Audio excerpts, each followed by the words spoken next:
Today I have the pleasure of speaking with Howard Higa. He lives in Hawaii and he's agreed to do this podcast over FaceTime. This is going to be my first time doing a FaceTime podcast. I've done 2 over Zoom and 1 over Skype. But I hope this turns out okay. I am so excited I don't know what to say really. His whole family has been a part of my life since I've come to Japan basically. I've known him since 1977, and I'm going to let him tell the rest of his story. But what I can tell you is that his family has been so much a part of my life that I've written 2 children's books, and I've included his first daughter, and I plan on putting his second and third daughter in the 3rd and 4th book.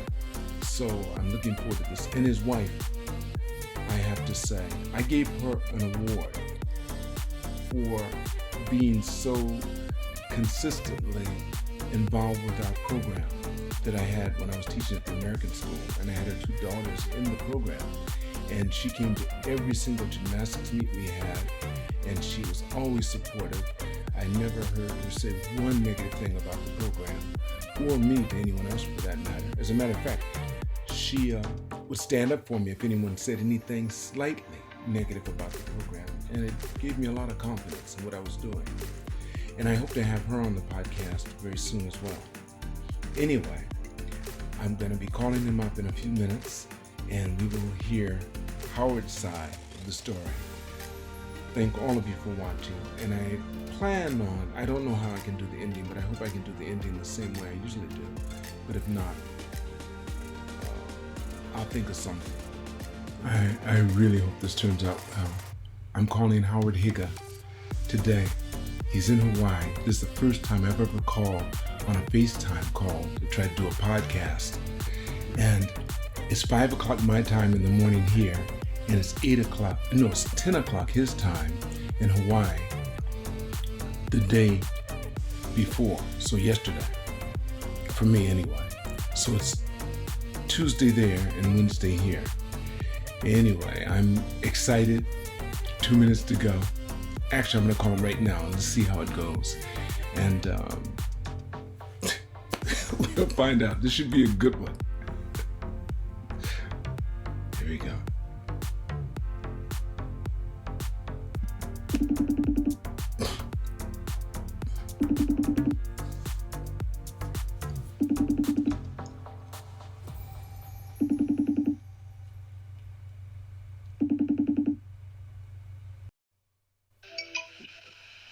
Hey, I did it. good morning, Matt. Good morning, Howard. I made it. It made it happen. How are you doing? Fantastic. How are you doing? Great, thank you. Good, Howard. Look, I'm so You've excited. been up since, it must be what, 5 o'clock there? It's 5 o'clock here in the morning, right? And it's 10 o'clock there exactly. Well, that's too early for me. We have a good connection this time. It's fantastic. Actually, great connection. That's good. That's good. Listen, Howard, I want to start off. Thank you, first of all, for doing this podcast with me. It makes me so excited. I'm trying to think well, thank you. Uh-oh. It looks like we're getting on our first bit of... I think I might have done that. Let me see. Wait. It'll clear up soon. Okay, I'm waiting for it because I can't see you yet. Okay. All right. So let's start off, Howard. Where were you born, first of all? Well, I was born in Honolulu, Hawaii, Mm-hmm. in a town called Wahiawa, Right. which is outside actually of Honolulu. Okay. And I was actually born at the Wahiawa General Hospital. Okay. All right. And you're... So I'm a country boy. That's where all the cane fields were and everything else. So I'm a real country boy. How long? How long did you live there before you moved? Did you stay there your whole life? No. Well, I stayed in where, Wahiawa or Yeah. in Hawaii? In Hawaii. Oh, in Hawaii. Well, I graduated from here. Actually, I went to school back at ASIJ when I was about I would say maybe 12 or 13 years old. I Okay. spent about 3 years there, 2 or 3 years at Right. the SIJ at Nakameguro. Right. That's when the old SIJ was. That's right. Yeah, 3 years. There's a lot of good memories. Uh-huh. And then we moved back here, and I stayed here, and then went to college in Springfield, Missouri, Okay. and then joined. I had to, of course, join the armed forces, so I was in the U.S. Navy You in in the Vietnam. Navy? Okay. Yes, in Vietnam, and I was assigned to the helicopter carrier. It's an assault carrier, USS Iwo Jima LPH-2, and was there for about a year and a half. And I was released early because the Navy actually ran out of money. So I thought I was fortunate, but during my period during the Navy, I thought I was really fortunate because when we're in a war zone, the captain or the skipper, the officer there can actually assign you to anything. He makes the rules. So he actually made me an acting public affairs officer. So that's what I was on the ship. Okay. And of course, the ensign, who was I was just a seaman. Right. And the ensign, who was the public affairs officer, was a little bit ticked off that I kind of took his place. But we got along well. And the captain gave me a great opportunity to spend my time in Vietnam. We actually were in the Gulf of Tonkin. Right. And, I was doing basically public affairs stuff. And the bad part, of course, we're taking, we had to interview some of the pilots that were shot. They were shot down. They brought over to the ship, and things like that were really, really interesting. But yeah, I had a good time there, and saw a lot of bad things, of course. But you tend to kind of put that aside and not remember those things. Right. But all in all, as far as experience was concerned, Lance was fantastic. Wow, it's like, well, something. You're delaying, so the audio's fantastic. Oh, now you just went out. Okay. Okay. The audio's fantastic, but you're delaying. So when people are watching this, am I delaying? No, you're not. Okay, but yours is delaying, so your voice isn't matching what you're saying, but I can hear it perfectly. Okay. So no, now I can see it just right. Maybe I'm delaying because I'm old. No. Is there a cause for that? then it'd be happening on both ends. Listen. Yeah. So what happened was we came back here, and then Mary, my wife. Right. We got married after my term at Vietnam, and we actually went back to Japan. Okay. And we stayed there for about 12, 13, 14 years. Right. And that's of course when was a fun time for me, because now I was back there as a young man trying to make a living. And it's tough in Japan, as you know. To make a living, a foreigner, and I didn't speak the language. Right. And there's so many things, we had to overcome as expats. Like, for example, not just the language, but the culture. The Japanese culture, it's easy to learn the language, but it's very, very difficult to master the language. Yes. Right. So, but that was the interesting part, because I believe with all that suffering of learning the Japanese culture, it really, really helped me when I came back to the U.S. Okay. Because that culture is fantastic. And things that you think about, and you do more observing than talking. In the U.S., everybody does all the talking, but not doing too much observing. But just that one lesson taught me so much about the Japanese and about coming back to the U.S. And really being successful in a lot of negotiations by just sitting back and not yammering, but watching. I think that's a key success. Let me ask you this. Let me ask you this. When did you get your spark for business? Because you had to go to Vietnam. Prior to that, had your father got you involved in his business? Had you thought about doing business prior to that? What were your aspirations? What got you started? Well, I'll tell you, this is interesting, Lance, and I'm glad you asked that question. When I went to college, and no one really teaches you how to budget or things like that. So I had a bunch of money my dad gave me to go to college.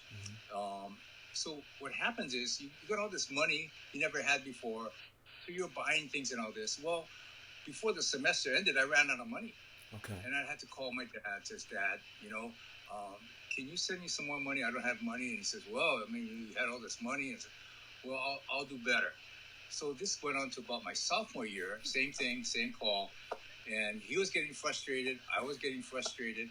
So at that time, I was coming back and forth to Japan to see my dad or see the family. Well, actually, at that time, they were living in Europe. They were actually living in Switzerland. So I was coming back, and I'd have certain lessons in life, how to budget, and what money was all about, and how much a dollar was worth. And that went in 1 year and came out the other. So okay, Dad, just give me money. I just need money. Like the young kids today. Right. Dad, just give me money. I need money. Well, what happened was I had a moment here saying, you know what? I'm really tired of asking my dad for money. So what I did was, when I was passing through Hawaii, my aunt, his sister, was actually, as a hobby, making stone lanterns. Okay. So she had a mold. She had a big mold. I mean, the huge mold for making stone lanterns. So I asked her, I said, you know what? Maybe I could sell these lanterns in Missouri. I'm Japanese. I'm making Japanese stone lanterns. It's a no-brainer. So she said, okay, I'll tell you what. So we packed up the molds, and I took them back to Missouri, and I started making lanterns. I rented a garage, and the lanterns cost me about $2, and I was selling them for $75. But I had no idea that was a good price. I had no idea that was a great money-making thing. And I felt, after about a year, I was actually making probably as much money as some of my professors. Right. I mean, I felt like a drug dealer. I had all this cash in my pocket, and I didn't know I had to pay taxes. I don't know. So I go to my professors, and they're all doctors, and I said, I have a business, and I'm making all this money. So what should I do? And they explained to me about taxes. They explained to me about what I had to do and what marketing was and all this kind of stuff. And I said, you know what? That's great, but I think I just do best on my own. So I just went out and went door to door, and my brother was there too. So he and I actually formed this business together, marketing. Wait! You're talking about Earl? No, I'm talking about my other brother, Arnold. Arnold. You have three. That's right. That was Arnold. I'm sorry. I said that was Arnold because I know your whole family. It's Merrill, you, Arnold, and Ernie.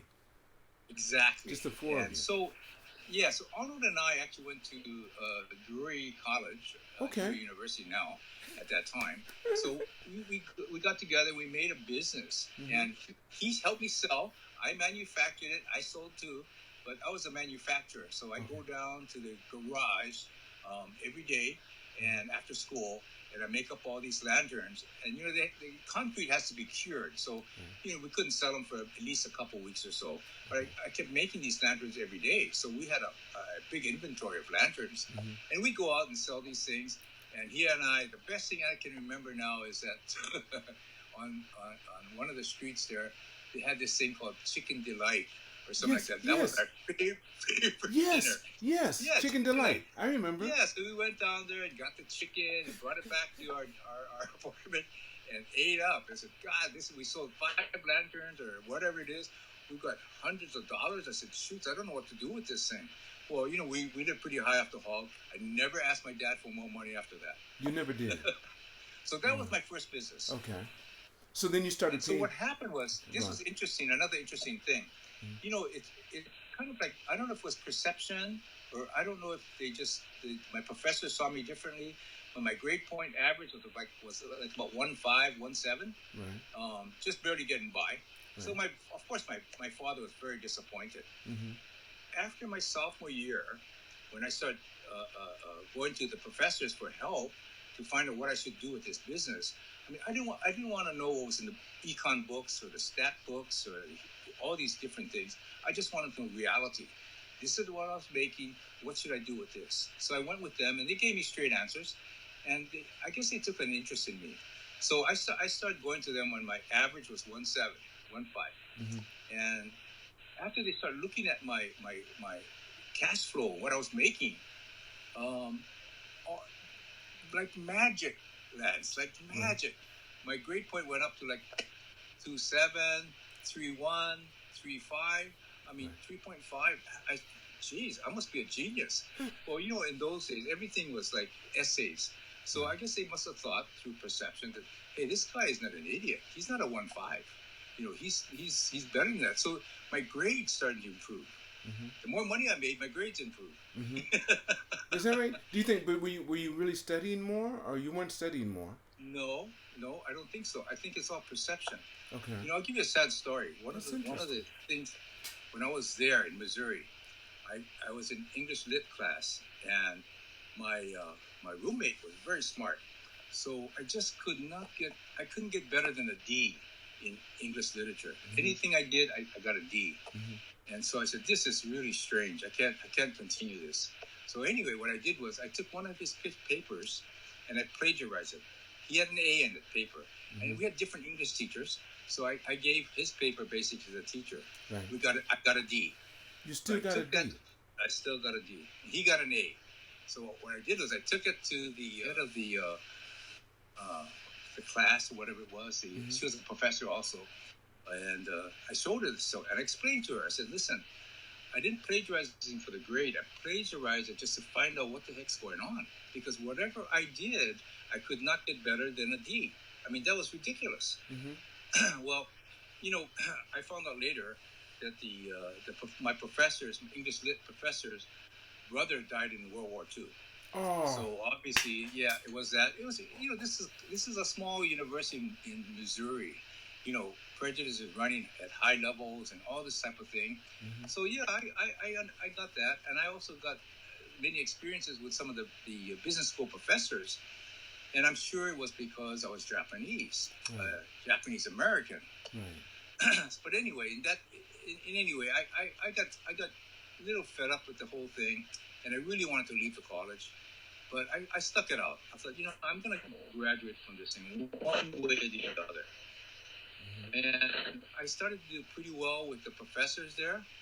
So my grades obviously improved. Mm-hmm. And I guess they perceived me as being a kind of a unique kind of guy. Right. Here he's going to school and he's making all this money, right. And we don't know what the heck he's doing, but he's probably making as much as I am as a professor. Right. And, so they took a real interest. So what they would do, and Mary, they would actually invite Mary and I to their homes for dinner.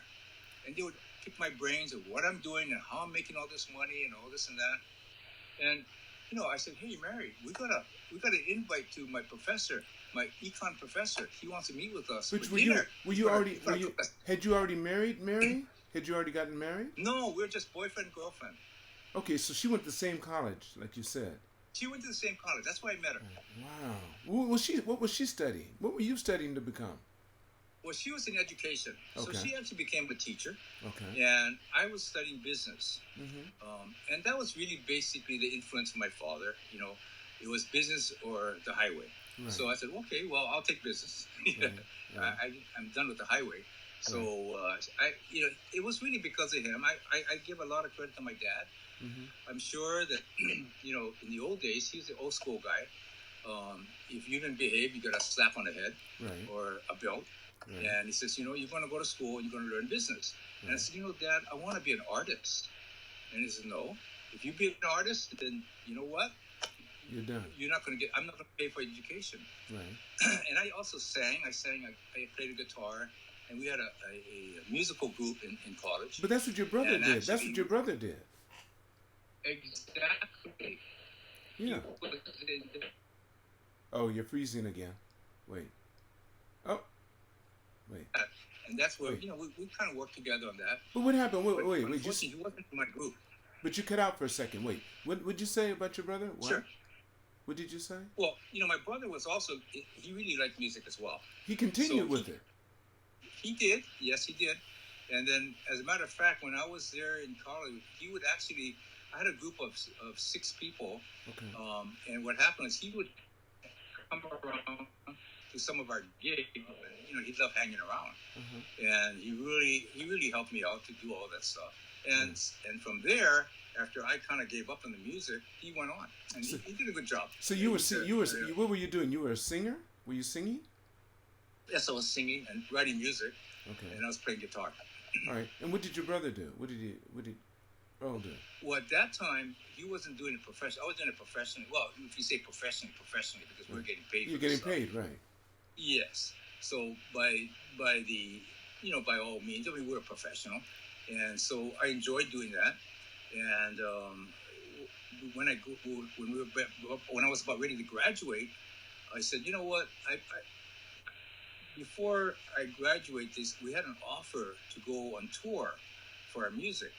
And I said, you know what? If we did that, then all the people in my group would not graduate. We would be just singing. Okay. And I said, you know, I don't think it's a good idea.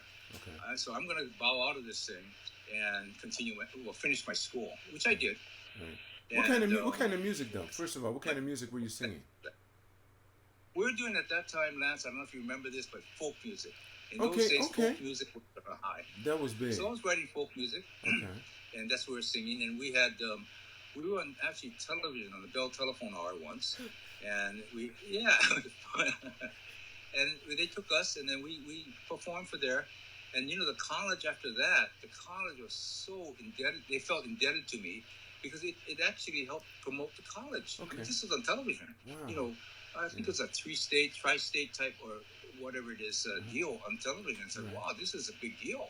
Mm-hmm. So anyway, I think that kind of helped my this thing about this prejudice thing go away. Right. It didn't go away, but it calmed things down a little bit. Right. And I just became a different person. You know, he's Japanese, but he's all right. You know, that type of thing. He knows how to sing. He knows how to sing our kind of music, right? So yeah, that was the deal. So I hung around, of course, and stayed there, and graduated. Okay. And then you know, we thought we would get married. You know, at that time, and I thought, well, you know what, the draft is coming up and all this, and I certainly didn't want to. I told Mary, I said, listen, I would like to get married.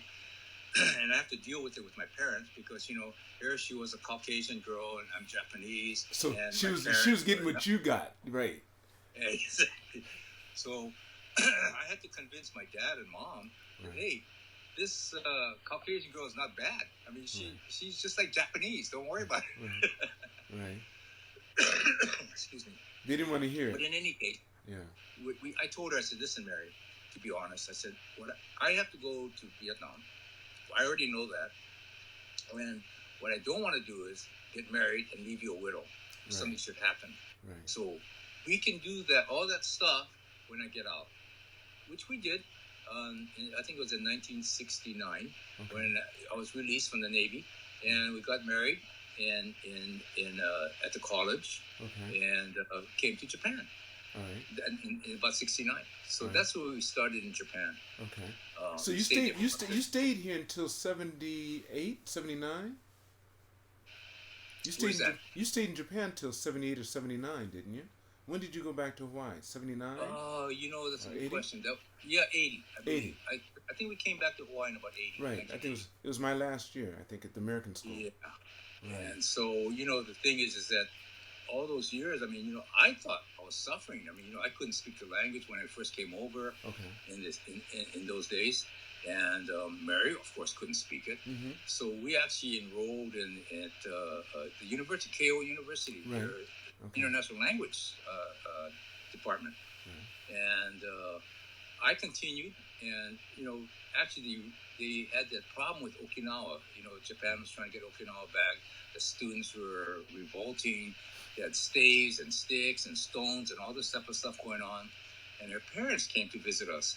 And just about that time, they saw all these riots with people with, you know, the bandanas, all these students running around, throwing sticks and stones and all this. Right. And say, hey, you better get out of here, you know, which was kind of serious at the time. That's true. It was. And so we quit going to school because that's where the university there. I mean, all the action was going on there and all that. So anyway, what we did was we quit. We said, okay, we'll you stay at home, and I'll go ahead. I got to work, and I'll just get a dictionary, and I'll just open my dictionary. It says Ohio gozaimasu. That means good morning. Right. So that's how I started off. We didn't speak any Japanese at home because we're all basically we call sansei. Sansei is third generation. My siblings, and my dad was Nisei, second generation. We all spoke English at home. He grew up in Hawaii too. Your father grew up in Hawaii as well? Yes, he did. Okay. My father and mother grew up in Hawaii. Okay. And so we were all basically Americans with Japanese skin, but couldn't speak a word of Japanese. The only word I probably knew was musubi. Musubi, right. So when I came to Japan, I had a great. That was the only word I knew, musubi. Musubi. You know? Right. But in any case, it was a wonderful, wonderful, as you know, experience living in Japan. Mm-hmm. I mean, there's a lot of hurdles, but living there was just, for me, it was fantastic. Mm-hmm. What took you? I enjoyed it. So what was so after all that, you went to KL. When was your first business here in Japan? Okay, well, I started off selling, actually, just selling.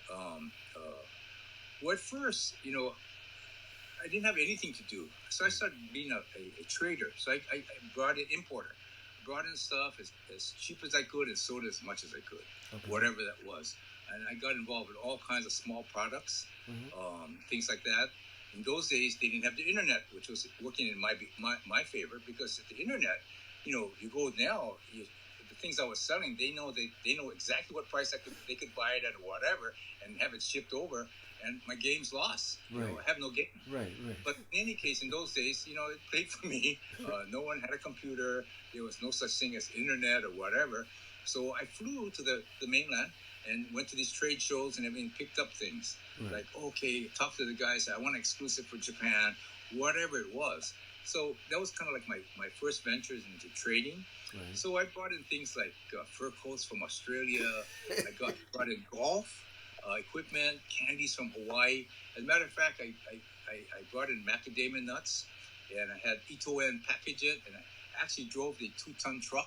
You drove it to the factory, yes. Okay. And I did stuff like that. And of course, I did other things like the water filter, water purification equipment, which was my main business. Right.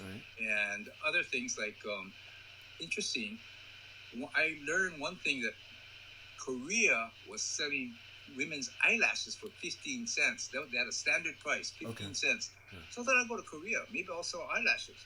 So I bought a whole bunch of eyelashes, and I wrote to Maybelline. I said, well, maybe they can buy my eyelashes. Well, it was a good study about eyelashes. It's very technical. Okay.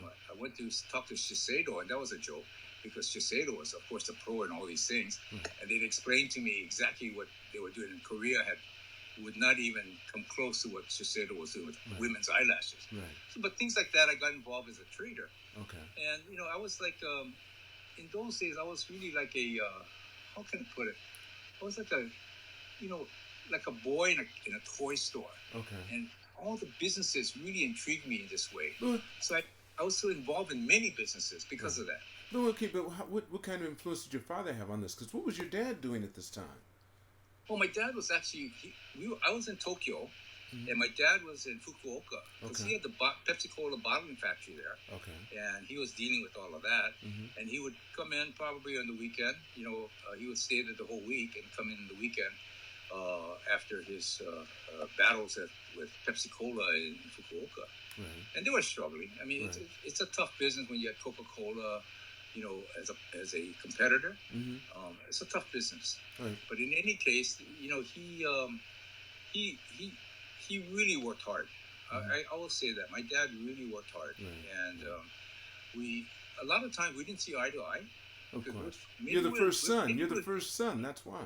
Yeah, the first son, and also maybe we're just too much alike. I'm not sure, but and I've always wanted to try and prove myself. I didn't want to be the son of a Pepsi-Cola guy. I just wanted to be myself. And maybe that was too much, but I felt that I just wanted to be independent of all that stuff. I didn't want to say, well, he's Yetz Higa, that's his name, his nickname. Yeah, that's Yetz Higa's son, and he's this, he's that. And after a while, you get tired of that. Right. You want to be yourself. You want to be your own. Right. And maybe it's a male ego thing or an Okinawan thing. I don't know. I'm Okinawan, so maybe it's an Okinawan thing. I have no idea. Right. But I wanted to be my own. So that's kind of what happened. As a matter of fact, my whole family is very competitive. They sure are. I have a brother and I have a sister. My other brother, my younger, he passed away. But these two guys are very, very competitive. I don't know what would happen if we all three got together. We might be bigger than Facebook. But they're all very, very smart and aggressive people, and I think so am I. And very kind, but very kind. You have to add the very kind part, because all of you are very kind, and I mean that's the way I've known all of you. I mean all of you, including your sister Meryl. I mean, Oh yeah, Yeah, I mean, all you know, of your sleeps can be. she's one aggressive person. I tell you, she's. I believe that all three of us are quite unique, Mm-hmm. and we've gone our separate, somewhat separate ways, but in reality, they've been all very successful. They sure And have. it's not an easy thing, especially for a woman like my sister, to be operating in Japan, to be as successful as she is. Right. And my little brother, Yes. you know, he's Mr. Domino's. Tell me about it. Everybody... Tell me about it. Well, now he's Mr. He Wendy's. can be in Wendy's, whatever. Now he's Mr. Wendy's in First Domino's. Kitchen. Right. Yeah. Yeah, no, he's got a ton of restaurants. That's I mean, right, you know, right. you can't count them on 50 right. hands, but That's I mean, right. you know, he's doing well. Well, see, And, but wait, but didn't you bring the cell phone to Hawaii? Come on, Waikiki. You helped to bring that over there. Yes, I did. So Okay. there's a story to that. So, you know, my father used to come to Hawaii, and I was kind of in Hawaii. I was always doing things here in Hawaii, from coming from Japan and all that. And one day, one evening, I remember, we were sitting in this the Yacht Harbor Towers apartment. I remember that so well. And we're sitting there, and I said, you know, Dad, I need to tell you something. I'm getting involved in communications. And he said, well, that's a good business. You know, son, you know, keep it up. And I said, yeah, but I need to tell you about this one. You know, I certainly believe, one day, everybody in the world will be carrying a phone in their back pocket. And he kind of reared back and he says, well, son, you know, I've educated you, did all these good things. Why do you say something like that? Why do you say something like that? I said, Dad, I'm telling you, this is going to be the hottest thing that's going to happen. You know, everybody in this world will be carrying a phone in their back pocket. And just to prove it, I'll put my money where my mouth is. I'm going to get involved in this. So I did. I got involved in the company called Honolulu Cellular. We were one of the first companies in the nation. Of course, I had other partners. Right. But we were one of the first companies in the nation to actually beat the wireline carrier, they call it, the WCCs, into making a mobile carrier, which is basically, you know, the old cell phones and all that. Yeah, the big blocks, yeah. The big phone, yeah. So we got involved in that. And one of the things I said, you know, I just, this thing is just too big and too expensive for a little guy like me, a little investor. So I had a partner from New York, and he was a Greek partner. His name was Kolokondos, and he was a shipper, a Greek shipper. But he was involved in this business, and he had a great attorney working for him, Carl Aaron. And Carl called me up one day and says, you know, Howard, we can sit here and pound sand all day. This business is going to cost a lot of money because we've got to make all these base stations. We have to make these. It's just too much money investment. We're talking about hundreds of millions of dollars. And I couldn't even count up to $1 million. When he said hundreds of millions, I said, you're talking way over my head. So he says, but I have a great deal coming. There's a company called Bell South. It's a little baby Bell. And they're going to make an offer to buy Honolulu Cellular. And he says, I think we should sell. And I said, you know what? If you think that, Carl, I'm with you. Let's sell. So we actually sold it for a substantial amount of money, actually. Okay. And I said, wow, if business is this easy, this is duck soup. I mean, I'm going to live the life of Riley. And, you know, I was fortunate, I believe. I was just really lucky. So when I got involved in that is now it has turned over to, it is now called AT&T Wireless. So that same company that we started here in Hawaii, AT&T bought that, and it's AT&T Wireless, and it's become obviously very successful. But, you know, Carl was right. I mean, this is a business that, you know, it's not right for a small investor. It takes tons of money to build a cellular system, and interesting. And then, of course, when they went from cellular, my partner went into, he says, they called me up one day and says, you know, Howard, we want to get into another business. I said, you know what? I made a lot of money. I'm going to just put it in the bank. I'm going to take it easy. No. This is a great business. You got to listen to this. I said, okay, I'm listening. Well, what we want to do is we want to buy one of the satellites from NASA. And I said, satellites from NASA? What are you guys talking about? I don't even know what a satellite looks like. I said, well, we're going to get into what we call this texting. They call it digital messaging. And they invented a machine and all this. This is before all this text messaging was around. They invented this machine. And I have one, actually. The first text machine that they made. and it goes off the satellites and all this type of stuff. And I said, you lost me. I said, this is ridiculous. Satellite? I said, what's a little guy from Honolulu, Hawaii going to get involved with a satellite that NASA is selling? And I said, this is crazy. Well, at that time, they bought the satellite, and I said, I bowed out of it. Mm-hmm. But the interesting part is that, I don't know if you remember this, but NHK's satellite went down. Right, okay. It actually went down. And these guys jumped in, and NHK bought a lot of time, Oahu bucks on this satellite. So they did all right. But of course, not me. When you jumped out of it, you're right. Yeah, so there was one thing always led to another, and that's kind of what happened with the cellular business. Okay. But interesting, I enjoyed my life. I mean, I think it was just I don't know what it was, and I think I've kind of somewhat figured it out. Okay, so I think what it is that perception to me is everything. Okay, they might have. I think I'm a professional in perception. Mm-hmm. I can make someone perceive what I want to be. I don't know if you believe that or not. I do, 100%. Yes. If I want to walk around with a gold belt buckle and I don't have 10 cents to my name and ride a Corvette, and I got this guy called Lansky looking at that, he thinks I'm worth money. No, I knew you were. I could tell by the style. See, you made the Corvette look good. You made the belt buckle look good. See, some people go the other way around. They buy these things to try to make themselves look good, and it doesn't work. But you were making all of that look good, and that made a big difference. And I could tell the difference because I was an investment consultant before I came to ASIJ.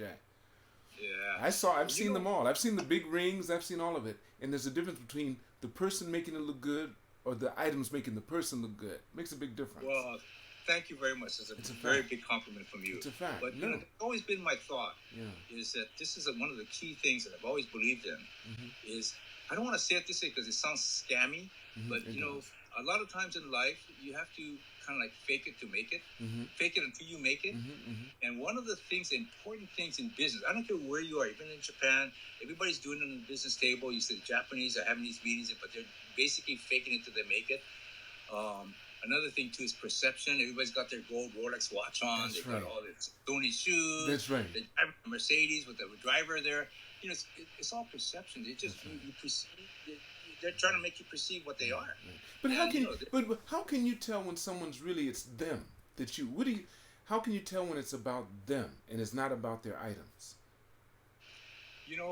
Lance, you give any really a good business person 10 minutes with the individual, and they can figure it out. And I'll tell you one thing. I like golf. And one of the things is when you're with someone for 4 hours, you can really figure this guy out. How he putts, how much he's betting. That's right. All that kind of stuff.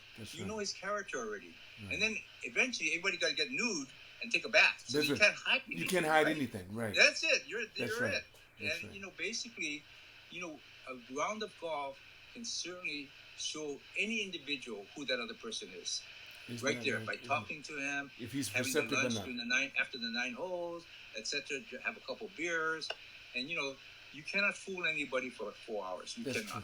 That's true. Your whole feeling has to come out. That's so right. That to me was very important to learn about that.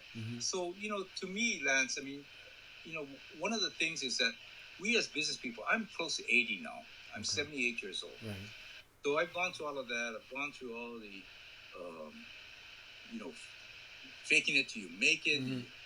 Everybody has a dream. Every business guy has a dream. And, tell me something. Do you believe that one of the goals of any businessman is to become financially stable? How can it be? Right. That's it. I mean, you want to become financially stable. You want to make sure you take your kids, that's right. your That's wife, all. Pay your mortgage, drive a nice car, maybe a Jaguar or something like that. That's it. Right? But you don't want to create debt or all this type of thing, borrow money to do all these things. Right. You want to become financially stable. So right. that every businessman, I don't care what they say, one of their main things, checklists, is becoming financially stable. That's right. There are other things, I'm sure. I mean, there's other things. Oh, I want to be the biggest in town. I want to be the biggest of that or whatever. I want to have $1 gazillion. Well, today, if there's a lot of billionaires. No, I don't want to be crass, but millionaire you can kind of handle. That's right. Billionaire, oh, Come on. come on. Like That's right. what did they say? Elon Musk just lost like $20 billion or And you something go, like that. what? Yes. Week or something like that. That's Just right. because the stock market changed. That's right. Excuse me. So, I don't know what every business guy his goal is, but I say bring it down to normal. You just want to be you want to be financially stable. That's you want true. to take care of the basics. That's true. You want to make sure. I guarantee you, even Lance Lee and you and me, we can eat in the best restaurants where Warren Buffett eats. I guarantee you can do that. Isn't that great? Yes, Or true. That's true. Mark Zuckerberg. That's we can true. eat in the restaurants he wants to eat That's at. right. That's right. Whoever. Elon Musk. So what's the deal? That's So right. where are your goals? Right, Is it right. like $1 billion? Is it 2 billion? Like Elon Musk, he's already working on trillion. I don't even know what that number is. So, I think I'm saying this for a reason. For close to 80 years, I've been fighting business. I'm doing this and doing that. How much is enough? That's right. My dad taught me well. He taught me to be very competitive. He was the old school guy. You got to make a lot of money. You got to just keep on going. Okay. Well, it's like you're like a rodent in this wheel, just going round and round in a circle. And it never stops. All this money's piling up around, these things, toys, you may say. That's right. But what for? Right. This is what really counts. Are you happy about that? And so let me tell you a thing. About a year ago, I had a TV interview from Kiku Television, and I just tired of doing these things. I'm not a really good speaker, and I just didn't want to get on television. It's about elders in Hawaii. Okay. I said, elders? Elder? I can do that. You want to talk about old age? Okay. I can talk about that till kingdoms come. Right. But they asked me a question. He says, Mr. Higa, what was your interest in getting involved in the taxi business? I said, well, he said, we've read your resume. You've been involved with a lot of stuff and hotels and things like this, in cellular, in the captive insurance companies that you've owned. I said, yeah, I have. And it was because I've just had a lot of interest in that. But I didn't have an interest in the taxi business. Because you have the biggest taxi business in Hawaii, don't you? It's called the cab. I do. It's the cab, right. But I didn't have an interest in that. The problem how I got involved in it was, and they wanted to know the reason, is that a friend of mine came by, and I'm sitting in my office and one day, and he says, Howard, can I borrow some money? I said, oh, no, I don't go there. There's banks down there. You can go down to the banks. And I think I lost you. You did for a second there. You're still blurry, but I can hear you. Okay, so Okay. I'll keep talking. Okay. So I said, there are banks here that, really that, so you go somewhere else, go to the bank, because normally if a bank won't lend you money, chances are you can't pay it back. Right. So he came to the office about 3 or 4 days, 5 days in a row. He kept begging. So I said, you know what, Steve, in order to get you out of my office, if I wrote you a check for what you need, will you leave? The next time I want to see you is when you come pay it back. It's a deal. I said, okay, good. So I wrote him a check, said, okay, get out of here. So a year later, he came back and he threw some keys on my desk. And I said, what's that? He said, well, I bought a cab company and it didn't work. And it's about $1 million in debt. And I said, oh, wait a minute. I'm not getting involved in cabs. I have no idea what a cab is. I have no idea what drivers do or whatever it is. I'm not getting involved in it. So he said, that's it. Take it or leave it. So the keys sat on my desk for about a year. And the company started queuing more and more debt. I said, you know what? If I gotta do something. I either gotta shut it down or I gotta restructure this thing. So I chose the latter. And I said, okay, so I'll restructure it. I did. And I thought, every day I was just so mad at myself that I did this. But every day when I came to work, looking at the taxi business and all that, I said, you know what? I should have said no, and I shouldn't have helped this guy, because this is what happens now. But the more I got involved in this business, it was very interesting. And Lance, let me tell you something. This is an interesting point. As you know, most of the cab drivers are basically all immigrants. In Hawaii, they basically all come from Asia, okay, Korea, Taiwan, Philippines, Vietnam, and all that, and they can hardly speak English. So I would, I was new in the business, and I'd have these little kids come in, like 9, 10 years old, and they come in with their parents, and they said, "Oh, Mr. Higa," and they speak fluent English. "Mr. Higa, my mother, my father really wants to drive the taxi because that's all they can do. Can you give them a job? Can you help them?" I said, "Well, they can't speak English, so it's going to be tough because we're a service business, and you have to speak English in order to drive taxis anywhere in the U.S." "Yeah, but they will learn. They'll study hard." Anyway, I said, "Okay, I tell you what, I'll take your mother. I'll take your dad. Whatever. Come on in." So we started bringing all these immigrants that really were. Most of them weren't educated. They couldn't speak English, and they were on their last leg on this whole thing. And so I said, "Tell you what, I will deal with this thing." So I thought, if I create, again, perception that the cab is a great company, and I use a local comedian, we made a funny thing. It's like doing all these smoke and mirrors game. And said, "Oh, the driver, he can't speak English that well, but he'll get you from point A to point B. Don't worry about that." That's right. So I did that. And about 10 years later, I went downtown, and I was looking at some of these big offices, and they had names on there. And some of the names, it seemed to me like I recognized them. So I thought, no, it can't be. They were like Wins and Kims and all this type of thing, people from Korea, Vietnam, from Africa, from everywhere in the world. I had drivers. And I thought, you know what? I looked at some of these guys up. I had this one lady I looked up, and her daughter was educated at Notre Dame. That's the one that came into my office, bringing her mother. And she was like only about 10 or 11 years old. This is not 20 years later. Right. And she's an electrical engineer. And I said, "Oh, this is interesting." I started looking. I went to Queens Hospital. A lot of these guys, their parents used to drive for me. And these were kids. They were surgeons. They were attorneys. They're engineers. I said, my God, at that moment, it just gave me a real, we call it in Hawaii, chicken skin. Really, just went over my body. Right. Goosebumps.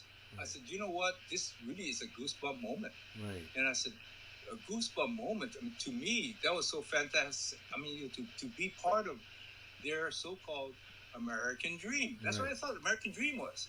And I thought, you know what?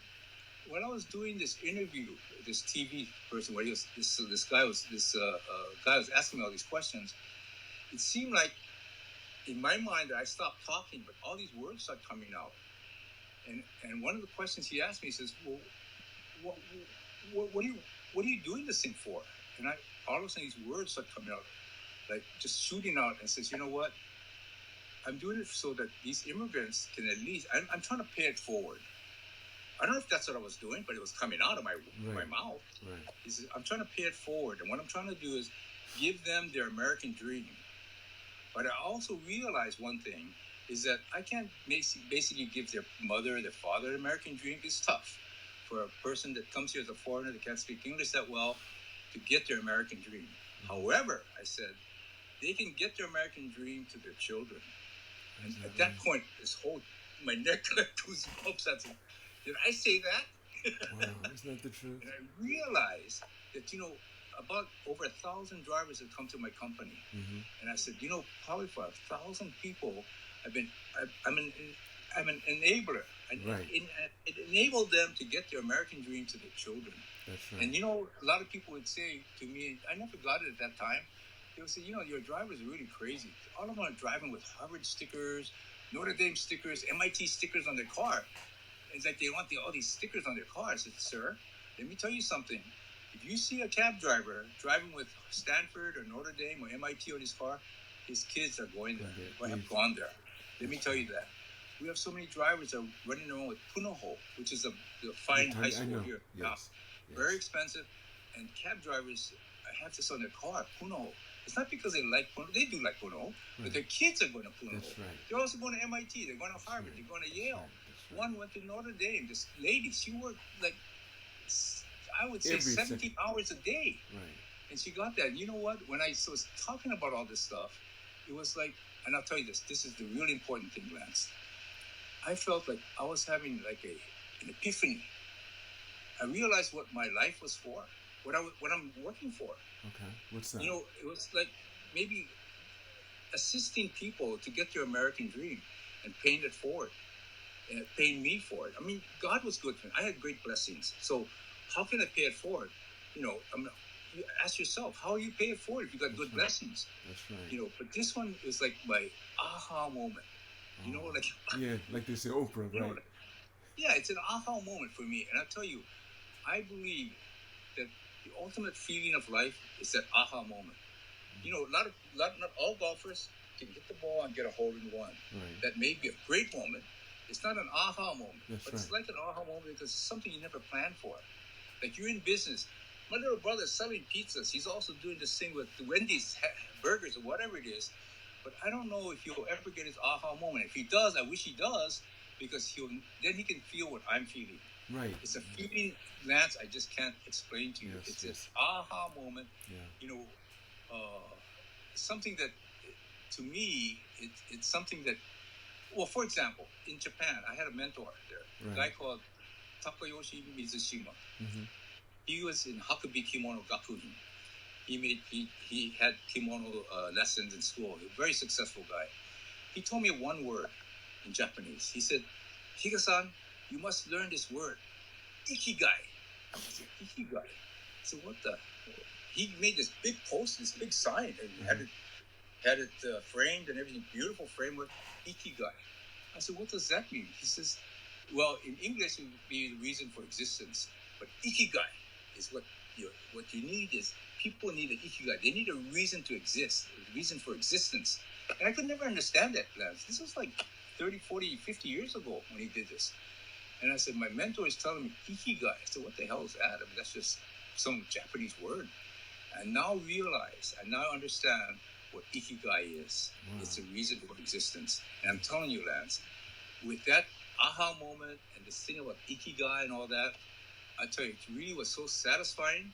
I mean, like every business guy, they're struggling on this wheel, just trying to do this and that. The question is what are you doing that for? Money? You're right. How much more money you want? You want another car? You want 5 cars? You want 10 homes? I mean, look at Zuckerberg. They got homes all over the world. Mark just bought a place here in Kauai. I mean, what's he going to do with all that? But, did he ever have that aha moment? What is he? This is what Mark Zuckerberg is all about. We see it on Facebook, but is that what he sees it here? I don't think so. That's so I'm not bragging about that. I'm just saying. For you found your purpose. You never planned for it. You just boom, you hit the ball, and it's probably a junk hit anyway, and it lands in the hole. Now, can you imagine 100 yards, a football field, hitting the ball 100 yards where Tom Brady's throwing his pass, and it lands in a hole that big? Right. It's almost impossible, right? True. That's true. It's the same thing like I believe is aha moment. Right. Everybody's got to, if they experience this aha moment, this epiphany, Lance, I'm telling you, they'll change. And I have changed since then, really. And it's only been about a year since I had this interview. And this whole thing happened. And I'm thinking about this, and I get to see it because it was an interview. So I kept looking at it. And I said, I'm not saying that, but words are coming out of my mouth. Mm-hmm. And I'm saying, was that my reason for existence? Is that my reason? And I'm not trying to create a reason. It's just that in my mind, it created something in mind. It's just like said, hey, maybe this is your reason for existence. That's right. Isn't that something? I mean, it was strange, really strange. That is beautiful. It's really changed me. I've been so calm since then. Yeah. I mean, I thought, well, I'm just being crazy or what. Maybe it's my old age being really soft. No, I'm telling you, Lance. This is the aha moment is when everybody got. I think that's something all of us need to look for. If we're fortunate enough to live long enough or to have that experience in our life, that is something, Howard. I mean, you gave me goosebumps just hearing that. No, seriously. I know. I'm serious. Going down my back, and I said, this is strange. And if I can share this, and this is in your podcast, you are. I would love to share this. And maybe I don't say it right. Maybe I didn't say it right. You did.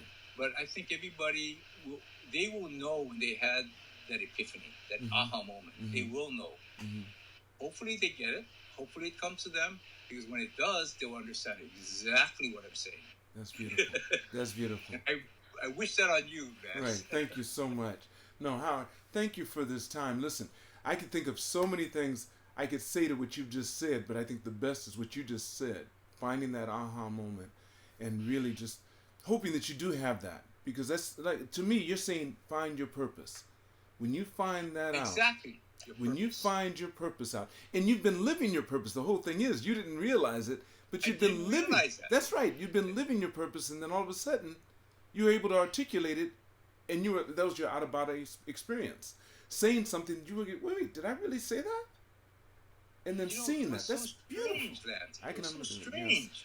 I mean, I sat there, and it seemed like these words are coming out, and I said, wait a minute, did I say that? I wasn't quite sure. I looked at this interview several times, and I said, you know what? And I started to get goosebumps and all this type of thing. I thought, God, I've had about over 1,000 drivers come here to the company, and we've given them their American dream, and it's like, God, this is what maybe my purpose is. My purpose. Oh, I don't know. Beautiful. That's it. No. Well, your purpose, you've been doing that your whole life. Like you said, through everything you've said so far, when you said, think it until you make it. I can tell a real person when I see one, and I knew you when I saw you, just like they say behind every strong man, there's a strong woman. Well, see, I got to spend more time with Mary and your two daughters, so I knew what you were made out of. I had no doubt about that. And I'm just so privileged to have you be a part of this podcast now. Thank you so much. Well, Lance, thank you very much for this opportunity to share this with you. To be honest with you, Lance? I'm listening, yes. Okay, to be honest with you, you're the first person I've ever shared this moment with. Oh, thank you about so this much. idea. Really, it is. Thank you so much. I just didn't feel, I felt it with my heart. I felt that, people think, oh, he's 80 years old, he's going crazy. No.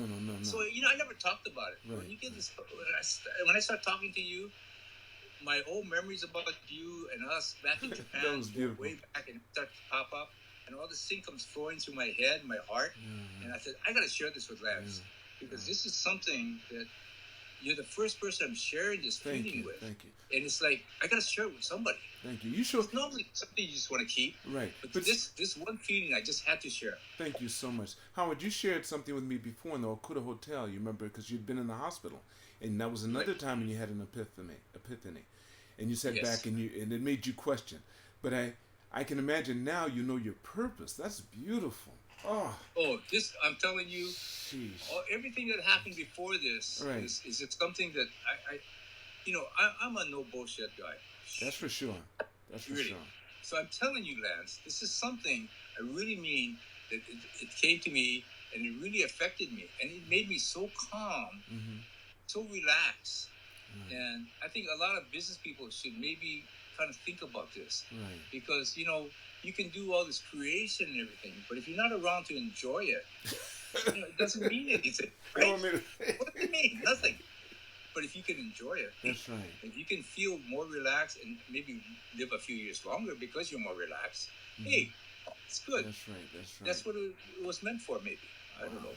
Oprah Winfrey's aha moment. That's right. I know what that. There you go. And it doesn't take a billionaire to find that out either. Even though she's a billionaire. Right? That I can guarantee you. Howard, thank you for this time. I really appreciate it. And I'm gonna let you know as I get this edited and everything. I'm thinking about I'm gonna have to use some stills for it because you stopped, and then some of it you actually were on time. So I'm gonna see if I can do it in between that. Thank you again, Howard. I don't take any more of your time. Thank you very much. Appreciate it. Thank you so much. Really. Appreciate it. Really. I still remember the good old days when we first met. And you're just a wonderful guy, and I'd do anything for you, Lance. Oh, I know you will. You have, and same goes back to you. Please, always depend on me for anything that you need, Howard. Well, thank you. I have a side note. So I told Mary that Lance certainly wants to put you on podcasts and everything, and she says, you tell Lance that I will love him to pieces. I will always be his number one supporter. I can't do podcasts. And you said, you tell him that. I said, okay. She worried about this. She told me this every day for 5 days. I was in the shower this morning. She said, Howard, you need to tell Lance this morning. I said, nope, you do the podcast. And I said, no, okay, I'll talk to Lance. Right. No pressure. Tell her I won't put any pressure on her. I love her too much to do that. Come on, your whole family's just wonderful for me. No. Thank you, my friend. I love you. Thank you. Aloha. Same here. Yeah. Aloha. Take care. All right. Thank you, Howard. Bye-bye. Thank you. It's all on loan. Reach for the stars. And you're too blessed to be stressed.